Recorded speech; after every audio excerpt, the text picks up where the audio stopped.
আসসালামু আলাইকুম। আজকের ওয়েদারটা ছিল একদমই অন্যরকম, হঠাৎ বৃষ্টি, যার ফলে হচ্ছে আমাদের বারান্দার গাছগুলো একদম পরিপূর্ণভাবে পুষ্ট হয়েছে, কিন্তু আমাদের বাসার পাখিগুলোর অবস্থা খুবই কাহিল হয়ে গিয়েছিল হঠাৎ বৃষ্টিতে। কারণ হঠাৎ ওয়েদার খারাপ হলে তখন ওদের ঠান্ডা লেগে যাওয়ার অভ্যাস থাকতে পারে। তো আমার পাখিরও সেই জিনিসটাই হয়েছে। প্রথমে ওদের পটি চেক করলাম যে কোনো প্রবলেম আছে কিনা। তো পটি চেক করে দেখি যে তেমন বেশি একটা প্রবলেম না, তাই হচ্ছে ওদেরকে হালকা করে কিছু মেডিসিনের পানি দিলাম এবং হচ্ছে লাইট জ্বালিয়ে দিলাম, যাতে হচ্ছে সেই লাইটের আলোটা ওদের মোটামুটি কাছাকাছি থাকে, যাতে ওটার তাপ গ্রহণ করে ওরা ওদের ঠান্ডাটা দূর করতে পারে। সেই জন্যই মূলত লাইটের আলোটা দিয়েছি এবং ভালোভাবে পর্যবেক্ষণ করে দেখলাম যে লাইটের আলো পর্যাপ্ত ওদের গায়ে লাগে কিনা।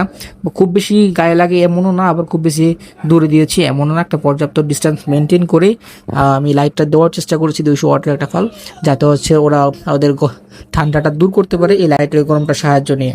সো যারা যারা আমার ভিডিও দেখেন অবশ্যই আমাদের ভিডিওতে লাইক দিয়ে দিবি এবং চ্যানেলটা সাবস্ক্রাইব করে দিবেন। ধন্যবাদ সবাইকে। আসসালামু আলাইকুম।